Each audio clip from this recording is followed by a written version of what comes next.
La política de vivienda social en Viena, Austria, es una de las más exitosas del mundo, si no la más exitosa.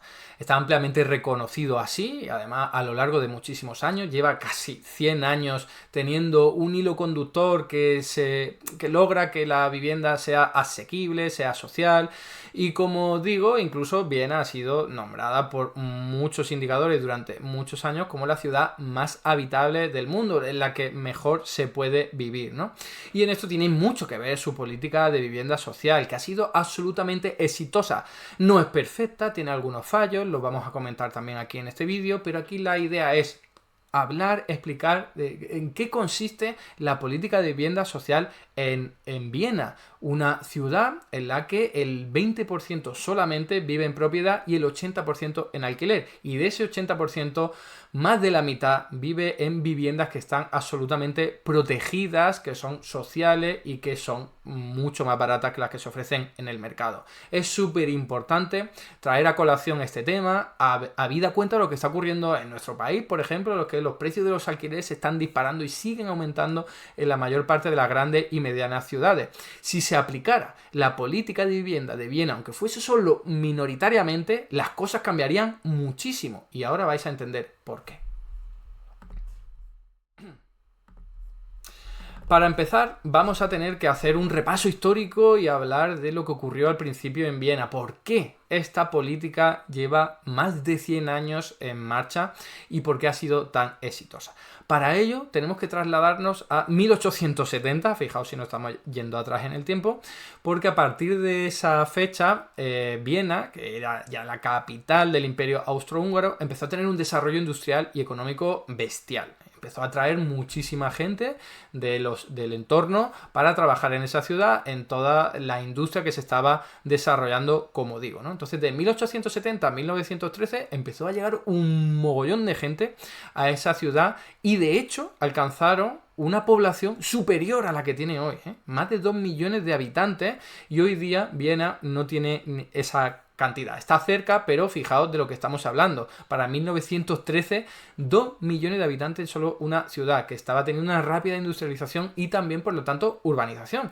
La gente venía de fuera, no tenía vivienda y había que darle salida. Estamos hablando, claro, siglo XIX, principio del XX, la gente que venía del campo y de otras ciudades hacinadas en barrio obrero, todo esto lo hemos conocido muy bien porque ha ocurrido en todas las zonas en las que se han industrializado muy rápido, ¿no? Pero ¿cuál es una de las consecuencias? Que la gente se queda hacinada, la gente se queda sin vivienda, se queda al menos pagando mucho más por la vivienda que tiene. Entonces es importante entender que estamos hablando de este contexto histórico y este momento económico para la ciudad de Viena dentro del capital del Imperio Austrohúngaro, como os estoy diciendo, ¿no? Y aquí tenéis un mapita para que también os ubiquéis geográficamente.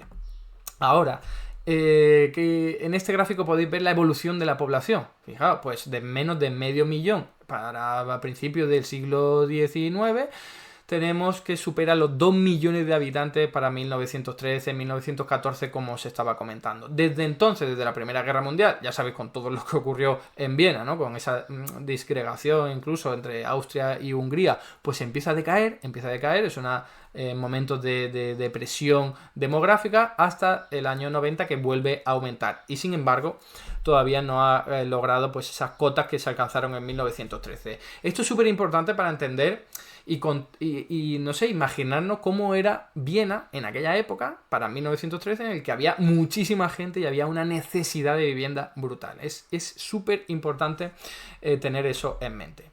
Pero claro, llegó la Primera Guerra Mundial, que ya sabéis cómo acabó, también cómo empezó, y esto generó pues unos problemas económicos, sociales y humanos tremendos para la zona del Imperio Austrohúngaro, concretamente también para Viena, ¿no? Mucha gente perdiendo pues no solo la vida, sino también perdiendo capacidad económica y también, por supuesto, teniendo muchísimos problemas para poder vivir, porque fijaos que la reducción de la población que hemos comentado pues no fue tan rápida como su ascenso, entonces había muchísima gente que estaba en la más absoluta pobreza, con unas condiciones muy deterioradas y que encima no tenía una vivienda asequible. Aquí empezaron a surgir también ubicaos, ¿no? En el momento histórico, ¿no? Después de la Primera Guerra Mundial hay movimientos revolucionarios desde que llegan desde la Unión Soviética, pero no solo, y entonces la gente está muy, muy cabreada en Viena porque están pasándolo muy, muy mal. Y entonces, ¿qué es lo que ocurre? Que en 1917 el gobierno por entonces de Viena lo que hace es congelar los precios de los alquileres, ¿eh? Y los vuelve a los niveles anteriores a esta Primera Guerra Mundial, que ya sabéis que duró desde 1914 hasta 1917, ¿no?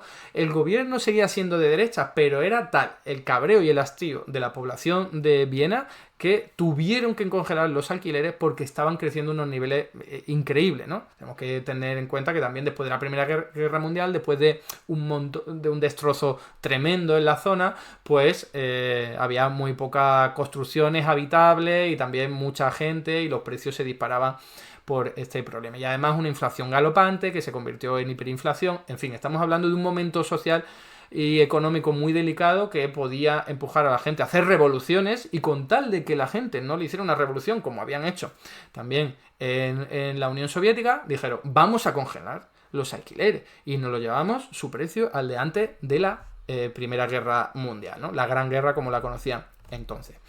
Pero no se quedaron ahí.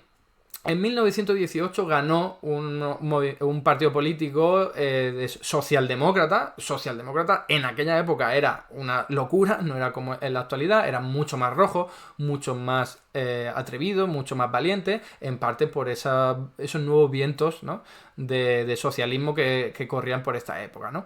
¿Y qué es lo que hicieron? Pues sabiendo que había un problema de vivienda tremendo en la ciudad de Viena, porque había mucha gente, insisto, que había llegado en los años anteriores y que ahora no se le daba ningún tipo de salida por culpa de los problemas económicos y por culpa de la guerra, pues tenemos que se establecen una serie de impuestos, concretamente uno muy lesivo para todos aquellos que tuviesen una tierra desocupada, ¿vale? Es decir, tienes un solar, pero no lo estás utilizando para nada, ni para agricultura, ni para vivienda, ni para nada. Bueno, pues un impuesto tremendo por parte de las autoridades para que al fin y al cabo tú lo que tengas que hacer es venderlo, ¿vale? O sea, no es que obliga a la gente a venderlo, pero casi, porque en un momento de inflación elevada, en un momento en el que no puedes alquilar al precio que te dé la gana y en un momento en el que te están poniendo un impuesto absolutamente lesivo por tener esa propiedad sin utilizar, pues entonces ¿qué es lo que hace? Yo lo vendo. Y se vendió pues, a unos niveles de 15, 20, 25% por debajo del precio anterior a la Primera Guerra Mundial. Es decir, que tuvieron pérdidas a la hora de vender estos patrimonios, estos solares, esta tierra, que se quedó la propia municipalidad, el propio ayuntamiento de Viena, ¿no? ¿Qué pasó? Fijaos, de tener de menos del 1% de la tierra a su disposición, menos del 1% tierra pública, al 25% en 1931. O sea que esto fue una política súper exitosa en términos de acaparar tierra para lo público, para el interés general, ¿no?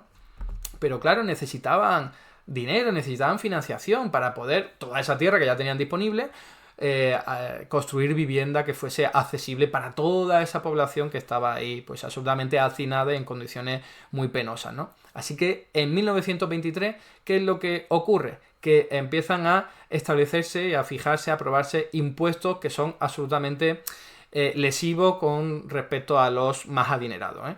Lo primero, un impuesto a la construcción residencial, pero a la vivienda en propiedad privada y que tuviese unos niveles de patrimonio elevados. O sea, para los más ricos le pones un impuesto para que acaben pagando el erario público y con ese dinero construir vivienda social, vivienda pública, 100% pública, y también un impuesto al lujo. Y esto es algo que se conoce menos, pero se puso un impuesto a la gente que tenía coches, que en aquella época era obviamente un lujo, a aquella gente que visitaba hoteles y por lo tanto por cada noche de hotel tenía que pagar un impuesto, era gente que tenía capacidad económica elevada, incluso a la gente que tenía ocio pues iba a locales nocturnos, ¿no? de entretenimiento, también a la gente que iba simplemente a tiendas de café, ¿vale? Todo eso considerado un lujo en aquella época, pues se le puso un impuesto a todo eso para financiar no solo unas políticas públicas de vivienda, sino mucho más allá por parte de este gobierno socialdemócrata absolutamente valiente, ¿no? De hecho, A esta época se le conoce como la Viena Roja, hasta 1934.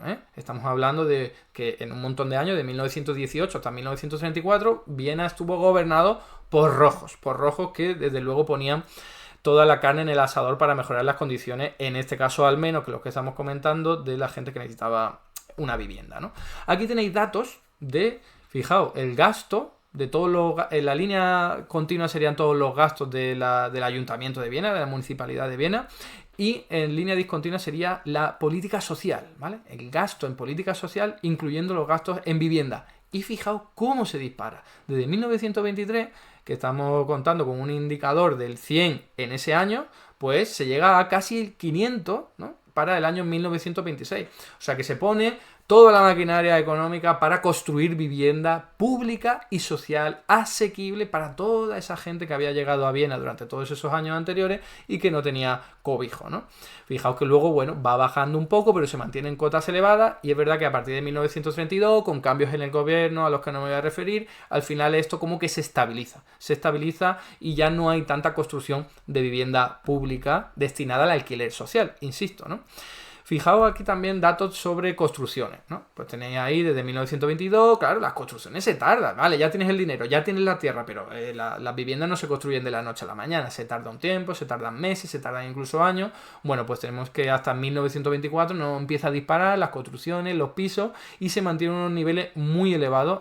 Esto está en número, ¿vale? Directamente el número de construcciones, el número de departamentos, de pisos. Y fijaos que es superior a 9.000, llega a ser en el 1926, ¿no? Con respecto a los pisos. O sea que es una política absolutamente decidida para construir vivienda y destinarla al alquiler social, como veremos a continuación, ¿no? Este gráfico amplía un poco la panorámica para que veamos que, claro, todo esto empezó pues en 1922 y estuvo en su momento álgido, como digo, durante los años de la Viena Roja, pero para 1934 empieza a menguar y luego ya desaparece del todo a partir de 1945. No sé si lo podéis ver ahí, pero tiene que ver con la Segunda Guerra Mundial. La Segunda Guerra Mundial logran, ya sabéis, llegar los aliados, ¿no? Aquí tenéis un mapa, se hacen con la zona e influyen con su visión de propiedad privada, de que no haya vivienda pública, ¿vale? Los capitalistas, ¿vale? Tenemos que decirlo así directamente. Y eso lo que hace es que durante unos cuantos años, hasta 1950, pues en Viena no se vuelve a construir apenas vivienda pública social. Fijaos, aquí tenéis un ejemplo, uno de los edificios más famosos que se construyeron durante esta época, los años 20 del siglo pasado, hace 100 años, aquí lo tenéis, se llama Karl Hof, o como se pronuncie, ¿vale? Que es un mastodonte, porque ocupa el terreno de 4 paradas de tranvía. O sea, es una construcción enorme, mastodóntica, como digo, incluyendo también con parques interiores, con espacios comunes, con un montón de infraestructura para vivienda social. Que, por cierto, sigue hoy día utilizándose para lo mismo, porque desde aquel día de 1922 que empezaron a construir vivienda pública, nunca, jamás han vendido nada al sector privado. Nunca, jamás, ¿vale? Esto, la verdad es que contrasta mucho con lo que ha ocurrido en España cuando mucha vivienda pública se ha vendido a fondos de inversión extranjeros, desgraciadamente, y por poner un ejemplo, ¿no? Como ha ocurrido en tantas otras zonas. Bueno, pues aquí, con no sé, un pacto constitucional, porque está recogido en su propia constitución, que hay que darle muchísima importancia a la vivienda pública y a la vivienda social, más a la social que a la pública, por lo que veremos a continuación, ¿no? Entonces, bien, ¿qué es lo que tenemos aquí para caracterizar a esta vivienda pública, 100% pública, insisto, que pertenece en propiedad al ayuntamiento, al sector público? Para empezar, son contratos indefinidos. Esta es la característica que más puede proteger el derecho a la vivienda de cualquier ciudadano, porque, bueno, tú a lo mejor puedes limitar el precio, pero si luego a los 5 años pueden volver a cambiar el precio, pues ya no es lo mismo, o te pueden expulsar. Sin embargo, si tú tienes un contrato indefinido hasta que te mueras, incluso lo puedes heredar a tus hijos y a tu gente cercana, pues oye, tienes una protección formidable frente a algún tipo de desahucio, algún tipo de problema económico, ¿no? Entonces ahí, como digo, una preocupación muy importante de cara a que la gente tenga pues mucha protección, ¿no? Luego, segunda característica, muy baratas, claro, esto está pensado para que sea accesible a todo el mundo y entre ellos incluyendo por supuesto a la gente con menos capacidad económica. Y luego haré una mención, porque no es solo para los más pobres, es también para gente que tenga ya un cierto nivel de capacidad adquisitiva, aunque en un primer momento, en los años 20, estaba más orientada hacia la gente que no tenía vivienda y por lo tanto eran los más necesitados, ¿no?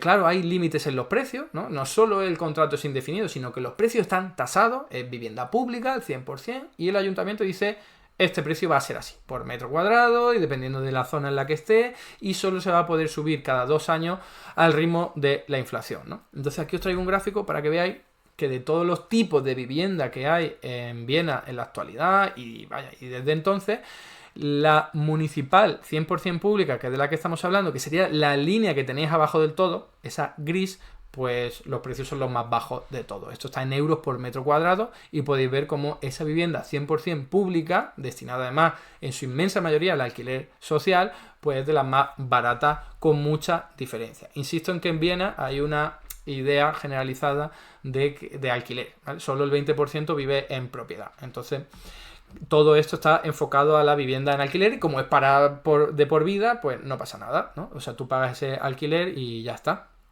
Y si es barato, pues no hay problema.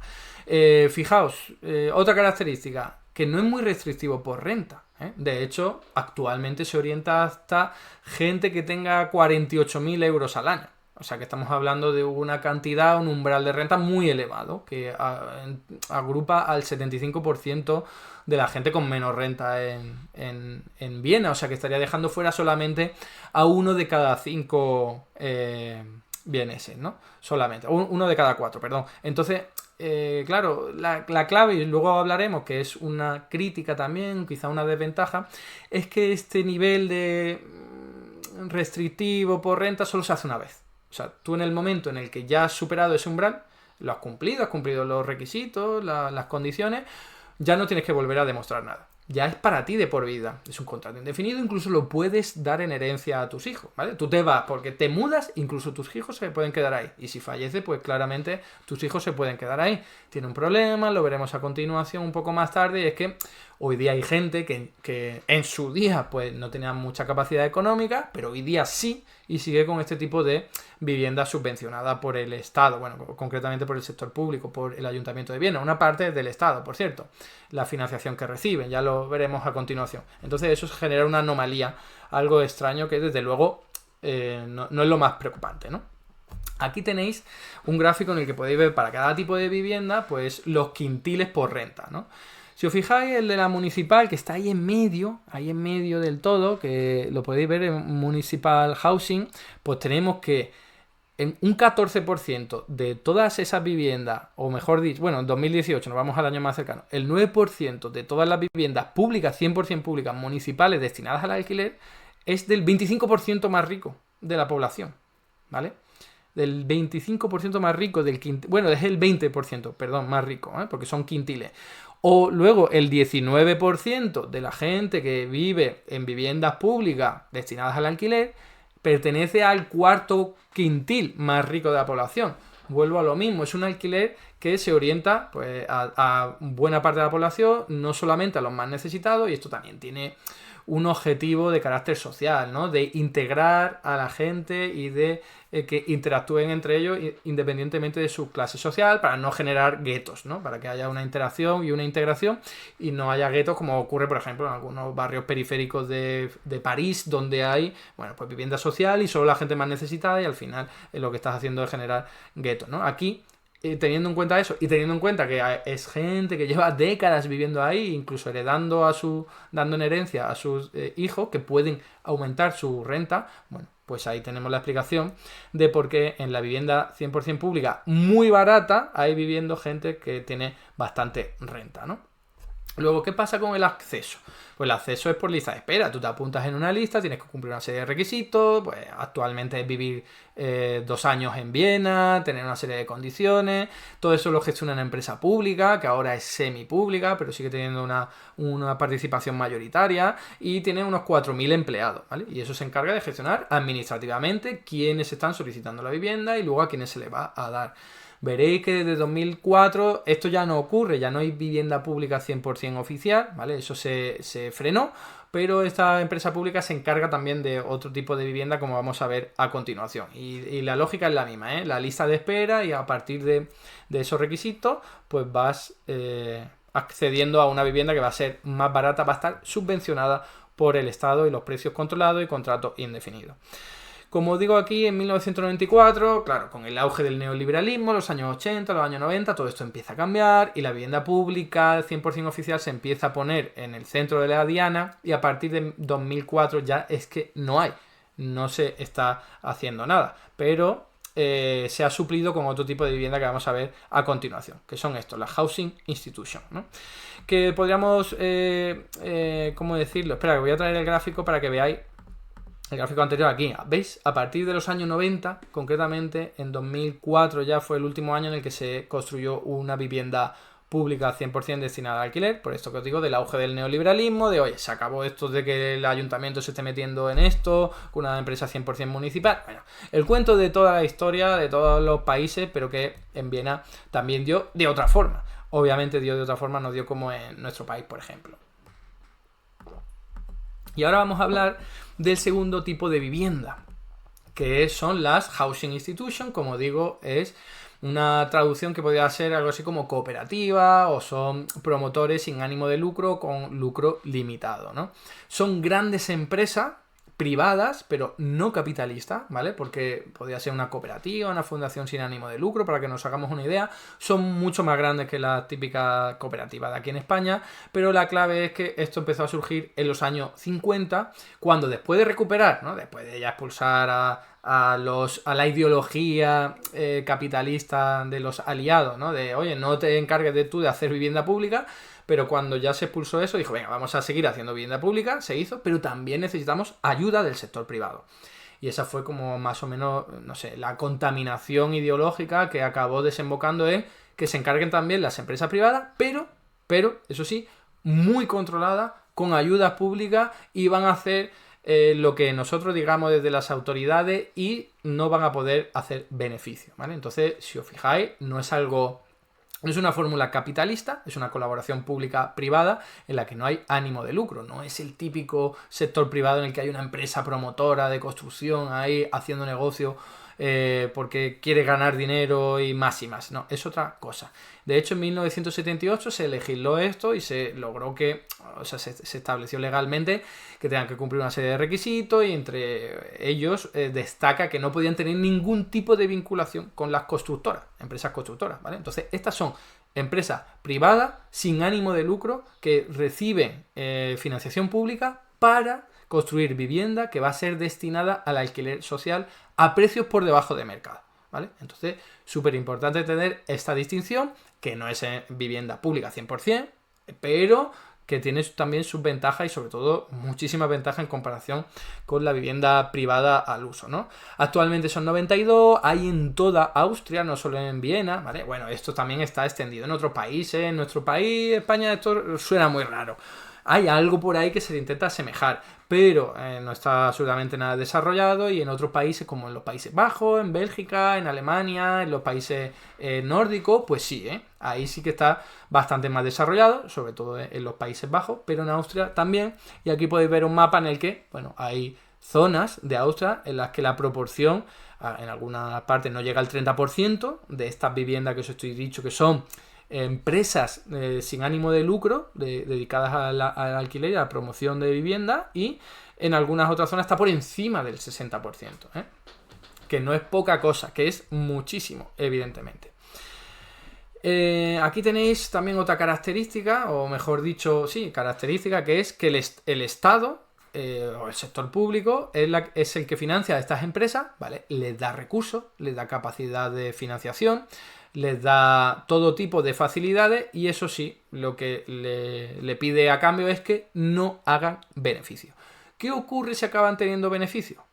Pues entonces lo tienen que reinvertir en su propia vivienda, ¿vale? Nunca puede haber beneficio. Si hay dinero que viene desde lo público para que tú hagas una actividad enfocada a darle vivienda a la gente, entonces si hay beneficio, tú eso lo tienes que volver a reinvertir y esa ventaja es que al final las viviendas van a tener mucha mejor calidad, ¿vale?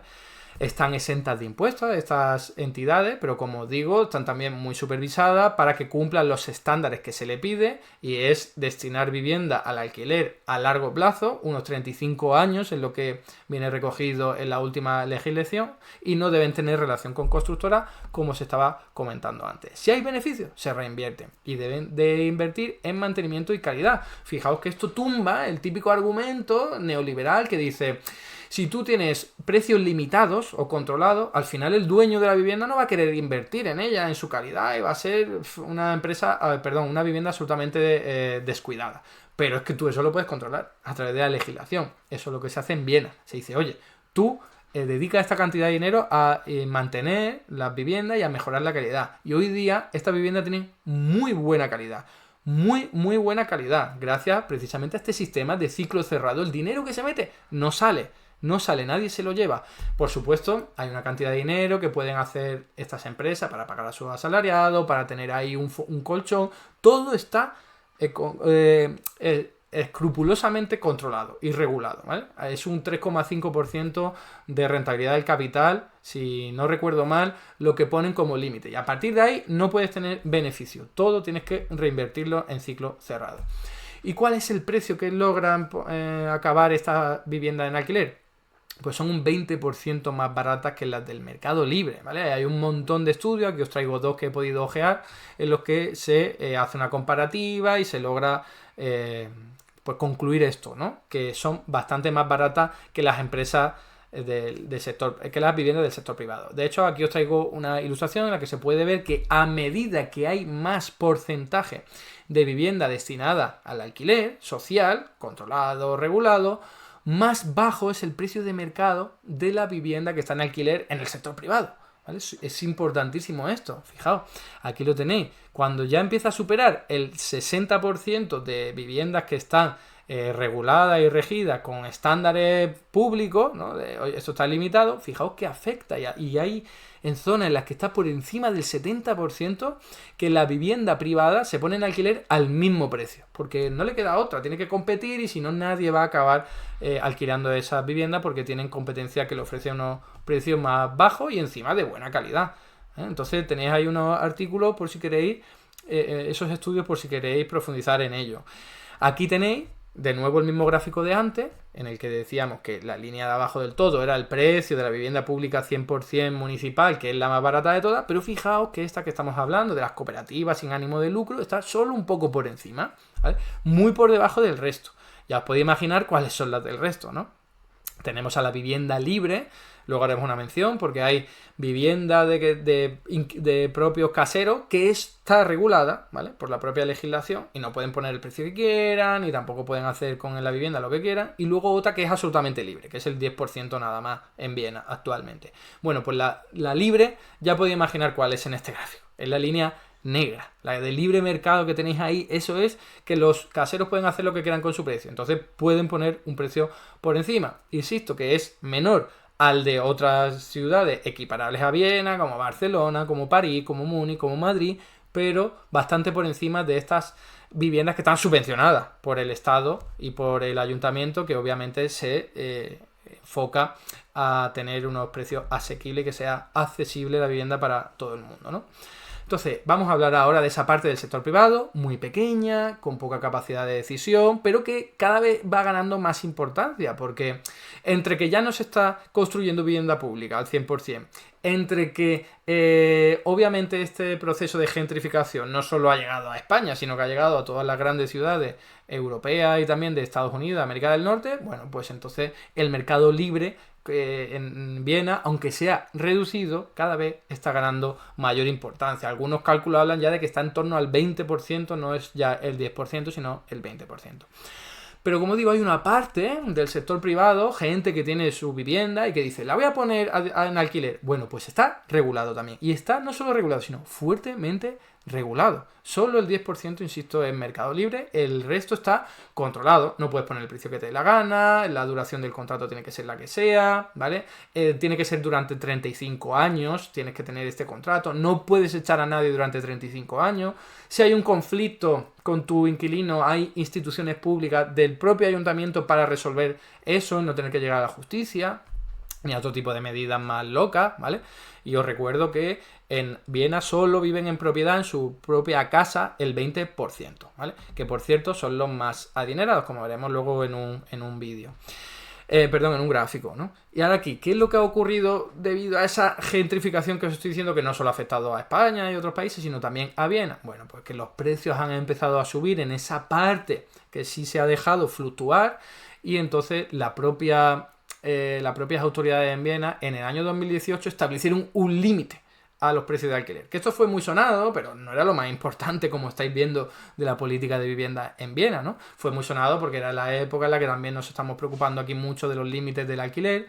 Y fijaos que se puso límites de 5 euros por metro cuadrado al aumento de los precios de los alquileres a 2/3 de las viviendas que hubiera, ¿no? O sea, las nuevas viviendas, pues un 2/3 iba a ser de vivienda protegida, de alquiler protegido, que no iba a poder ver aumentado su precio en más de un 5 euros por metro cuadrado. 5 euros por metro cuadrado, ¿cuánto es? Bueno, pues porque os hagáis una idea y luego lo veremos en datos, en Madrid se calcula que están 16 euros por metro cuadrado aproximadamente. Y estamos viendo cómo el precio de los alquileres en Viena actualmente está rodando el 6 o el 7, ¿vale?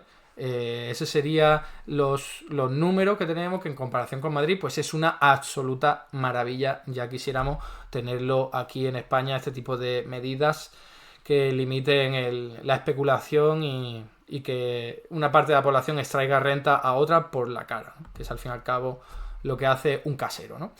Sobre todo una empresa que se dedican a ello. Pues fijaos aquí, como os decía, el mercado libre, cuando está controlado, que son las líneas que veis ahí en medio, cuando está controlado el precio, pues son más caras que las públicas y las de las cooperativas sin ánimo de lucro, pero no son tan caras como las de las viviendas absolutamente libres, que son las más caras, pero aún así no son tan caras como en otras ciudades, ¿no?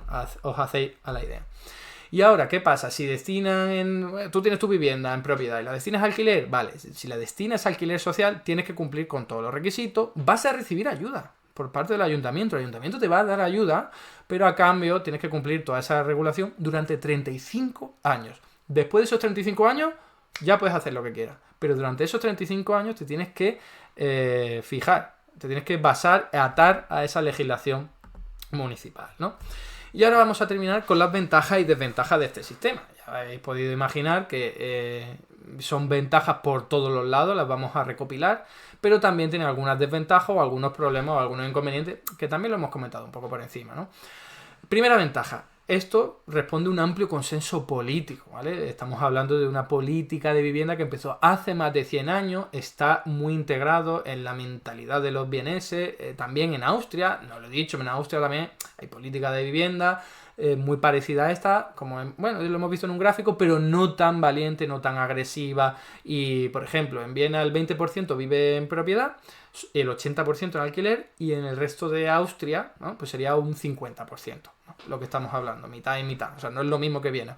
Pero hay un amplio consenso político, incluso reconocido en la Constitución. Esto está absolutamente respaldado por derecha e izquierda, es un pacto social, incluso intergeneracional, que ayuda a que ¿cómo decirlo? Hacer que se repliegue, desmontarlo, pues es más difícil que en otros países en los que pues no hay tanto consenso político, ¿no? A pesar de eso se está haciendo, ya lo hemos visto, a partir del año 2004 ninguna vivienda pública 100% se ha vuelto a construir, ¿no? A pesar de que desde la campaña de 2015 se dijo que sí, que vamos a volver a recuperarlo y tal, pero de momento hay muy poquita cosa. Lo único que se hace es renovar las construcciones que ya hay, ¿no? O sea, que sigue funcionando, pero no hay nueva construcción.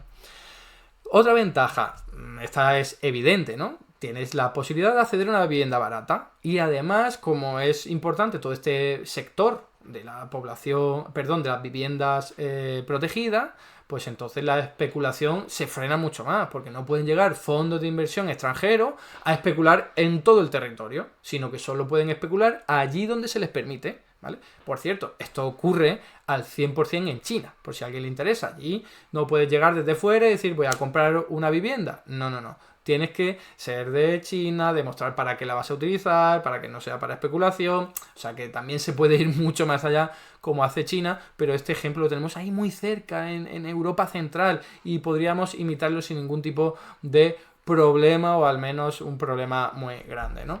Aquí tenéis pues la comparación de los precios de Viena con otras ciudades similares, como Berlín, Hamburgo, Múnich, ¿no? Entonces podéis ver cómo es bastante más barata que esas ciudades que estamos comentando, y esto es teniendo en cuenta la vivienda libre, ¿eh? O sea, la vivienda que se le ha dejado fluctuar todo lo que quiera. Entonces, vuelvo a lo mismo, logra frenar la especulación.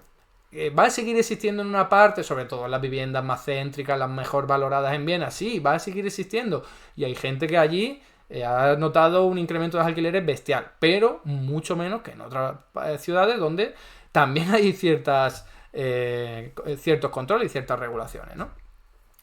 Otra ventaja súper importante, que es evidente y que es algo que todo el mundo puede entender, es macroeconómica, pero es que si tú en vez de pagar 1.000 euros por un alquiler, pagas 500, por decir una cifra, te queda más dinero para luego poder consumir en otras actividades, en otras tiendas, en otras empresas. Y esto es una ventaja que siempre destacan los encargados de estas políticas en Viena, que es un estímulo a la economía, que la gente le queda más dinero para comprar. Es que, claro, si tú estás pagando a tu casero, pues tu casero es que tiene solo un estómago y sobre todo si son grandes empresas que tienen un montón de viviendas, son grandes tenedores, al final no pueden estimular la economía tanto vía consumo. Es mejor que sea mucha gente la que consuma con la cantidad de dinero que le sobra después de haber pagado el alquiler. Es que es más que evidente esto, ¿no? Luego, otro ventaja que ya hemos comentado, disminuye la segregación social. Fijaos que esta es el mapa de Viena y podéis ver dónde está ubicada la vivienda destinada a alquiler social. Podéis ver que en algunos distritos está solo entre el 1,15%, pero está en casi todos los distritos y en algunos son más del 70%, pero oye, que está muy repartidito, ¿eh? Quizás el centro es lo que está más vacío, pero como podéis ver aquí, la idea es que no sean guetos, vuelvo a lo mismo de antes, y también que como a cada complejo urbanístico puede acceder no solamente la gente más necesitada, ¿no?, de una situación socioeconómica baja, sino también de rentas medias, oye, pues hay mucha más integración social y se evita la segregación. A ver, siempre va a haber segregación, ¿no?, pero al menos se reduce muchísimo, ¿no? Y aquí lo tenéis dividiendo a lo que son la vivienda pública 100% que hemos visto, que serán los puntos negros, ¿vale?, las viviendas municipales, de los puntos grises que son la vivienda por cooperativa. Lo que estoy diciendo de, oye, te doy dinero para que pongas la vivienda en alquiler a unos precios asequibles, ¿no? Y ahora, pues, falta acabar con la última ventaja, que es el enfoque de sostenibilidad ecológica, ¿eh? De hecho, actualmente viene aprobado pues todo este tipo de vivienda social que tiene que cumplir algunos requisitos, y están centrados en 4 pilares. El pilar más importante sería el del urbanismo, luego tendría el de la economía, tiene que ser asequible, perdón. También está el social, como hemos visto, pero también está incorporado el ecológico. Las viviendas tienen que ser sostenibles ecológicamente. Aquí os traigo un ejemplo que he encontrado de, oye, vivienda social que está subvencionada desde lo público y que al fin y al cabo está hecha de madera para que sea lo más sostenible ecológicamente, ¿no? O sea, que integran también esta visión y es muy interesante. Y ahora, para terminar, vamos con las desventajas. Ya he comentado esta primera. Hay hogares que, por el hecho de haber estado viviendo durante tanto tiempo, incluso heredando el acceso al alquiler, pues han logrado tener muchas rentas y hoy día son de los más ricos que viven en casas que están subvencionadas desde lo público. ¿vale? Entonces, esto chirría, desde luego es raro, pero bueno, cumple las funciones y el objetivo para el que se pensó, que es proteger la vivienda de aquí, de por vida, tus generaciones venideras también. Claro, si una de estas empieza a obtener mucha renta, pues resulta que hay gente rica o bien acomodada viviendo en pisos subvencionados. Mientras al mismo tiempo, no olvidemos, también hay gente en Viena que tiene problemas de acceso a la vivienda porque la construcción es lenta, no es tan rápida y como habéis podido ver en el gráfico, ahora lo traigo otra vez, en Viena últimamente está aumentando mucho la población, con lo cual hay más demanda de habitabilidad, ¿no? De viviendas. Aquí podéis ver un poco esto último que estamos comentando, ¿no? Aquí en la traducción de Gemeindewungen, ese que sería la vivienda pública, 100%, ¿vale? Que sería la segunda barra. La tercera sería la vivienda de cooperativa sin ánimo de lucro y la última la privada. Pues ahí podéis ver cómo hay estratos de ingreso muy altos que están tanto en la vivienda 100% municipal como también e incluso más en la de cooperativas, ¿no? Sin ánimo de lucro. Y aquí lo podéis ver, es complicado de ver porque aquí hay muchas gráficas, pero fijaos que en la que es vivienda en propiedad, pues el 56% de la gente que vive en su casa pertenece al quintil más rico de la población, ¿no? En cambio en alquiler pues no va ocurriendo eso, ¿eh? Y vemos ahí un poquito de todo, pero la clave es que incluso la vivienda, no solo la 100% municipal, sino también la que está gestionada por las cooperativas sin ánimo de lucro, también hay un reparto a través de renta bastante amplio, ¿eh? Por eso el límite que os decía de hasta 48.000 euros eres candidato, puedes ser candidato, puedes acceder a esta solicitud y lograr el derecho, ¿no? Otra desventaja. La vivienda social ha bajado mucho. Esto ya no es una desventaja en sí, sino un problema o al menos una evidencia que denota lo que le está ocurriendo al sistema, ¿no? Como decía, la pública paró en el año 2004, aquí lo podéis ver y hay algunas ideas de que a partir del 2020 vaya a haber más, pero parece que no se ha hecho mucho al respecto, ¿no? Y aquí podéis ver pues la evolución a lo largo del tiempo, la barra más oscura es la vivienda municipal, entonces pues se ha reducido a su mínima expresión, algo en 2018, 2020, algo se ha construido ahí, pero muy muy poco. Quien ha ido ganando terreno sobre todo ha sido pues simplemente personas jurídicas y personas legales, ¿no? Personas jurídicas y personas físicas, y tenemos, bueno, que LPHA es la que os digo que son las cooperativas sin ánimo de lucro que también están siendo arrinconadas, ¿eh? A lo largo del tiempo, como veis, el neoliberalismo ha arrinconado esto. Estas son las nuevas construcciones, entonces cuidado porque Viena está en ese proceso también, o sea, se está perdiendo, ¿no? La capacidad tan protectora y tan pública y tan social que tenía la política de vivienda, que sigue siendo una mayoría en comparación con lo que ocurre en España, por ejemplo. Y aquí podéis ver con otro tipo de gráfico lo mismo, ¿no? Como la vivienda municipal se está estancada, es esa barra más o menos color coral, y luego otra, pues la que está de propiedad va creciendo, en fin. Lo mismo en este caso era para Austria en general y en este caso es para Viena, pero el proceso es el mismo, la tendencia es la misma, ¿no? Otra desventaja, que la construcción de vivienda social, incluyendo obviamente la de las cooperativas sin ánimo de lucro, es lenta. No solo es lenta porque construir una vivienda sea lenta, sino porque también hay mucho papeleo, hay burocracia. Oye, que es que tienes que pasar por esta lista, tienes que ser un candidato, además... Oye, ahora hay nuevas experiencias de cohousing, es decir, gente que se puede reunir entre sí y decidir a su vez cómo va a ser el complejo urbanístico en el que van a vivir. Si va a tener espacios comunes, eso se lleva mucho en Viena, ¿no? Una cocina que se pueda compartir, o tenemos un gimnasio en nuestro edificio, o un espacio para hacer yoga, ¿vale? En fin, eso es algo que se acaba diseñando y tiene su ventaja increíble. Además, integra en la urbanización de la propia ciudad, es decir, que si se proyecta un complejo urbanístico que está lejos, hay ocasiones en las que el metro llega antes, ¿vale? Se construye el metro antes de que acabe este tipo de complejo urbanístico porque se piensa todo con muchos detalles, que tiene muchas ventajas sociales, económicas y ecológicas y de otro tipo, pero que lo hace muy lento. Y con una demanda tan elevada de población como está ahora experimentando Viena, pues bueno, eleva los precios, deja a la gente en la lista de espera durante un montón de tiempo. Y además también hay denuncias de corrupción. Oye, ¿por qué este ha sido admitido antes que el otro, no? En fin, eso siempre está incluso en países como Austria, ¿no?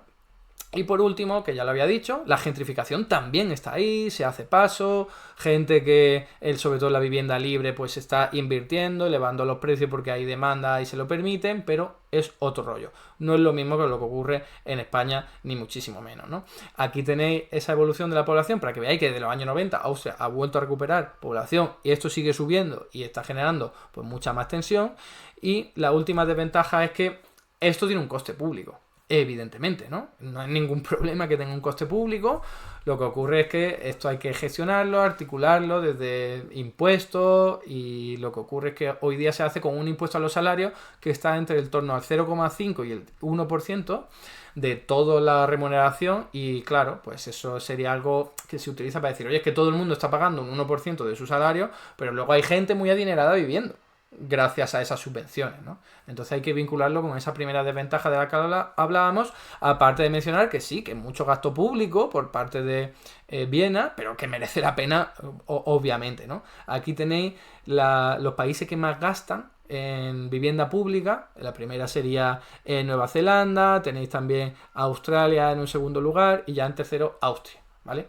Entonces, bueno, cuarto Estados Unidos, Francia, quinto, si os interesa, pero Austria está muy, muy bien posicionada. Y si vamos a ver en la vivienda social en la Unión Europea, pues vemos que en primer lugar está los Países Bajos, que ya os decía antes que era el número 1, luego Austria, que un 24% es vivienda social, en los Países Bajos hemos dicho que es de 30%, y luego fijaos España, 2,5%, o sea, insignificante al lado de todo esto, ¿no? El gobierno de coalición actual ha dicho que quiere llegar al 20%, fijaos, del 2,5 al 20%. Seguro que en esta legislatura no lo logra, ojalá, pero no creo que lo logre, y desde luego es un objetivo ambicioso que estaría genial, pero se va a enfrentar con muchas dificultades, ¿no? Y ya aquí, por último, ¿cuánto pagan los vieneses, ¿no? O aquí tenemos solo para Austria, pero ¿cuánto pagan de su renta total por vivir en alquiler? Pues en torno al 6,8%. Muy poco en otros sitios, acorde a estas estadísticas que son de Eurostat, como podéis ver ahí, Bélgica pues supera o llega casi al 20%. Esto es una media para todo el país, pero nos da buena cuenta de que en Austria la política de vivienda de alquiler se hace bastante bien. Y termino con este gráfico, que es de un informe de Deloitte, para que veáis que Viena, aquí está la última, ¿vale? El precio de euro por metro cuadrado estaría en torno a 9,9 para toda Viena, incluyendo la vivienda libre, en alquiler.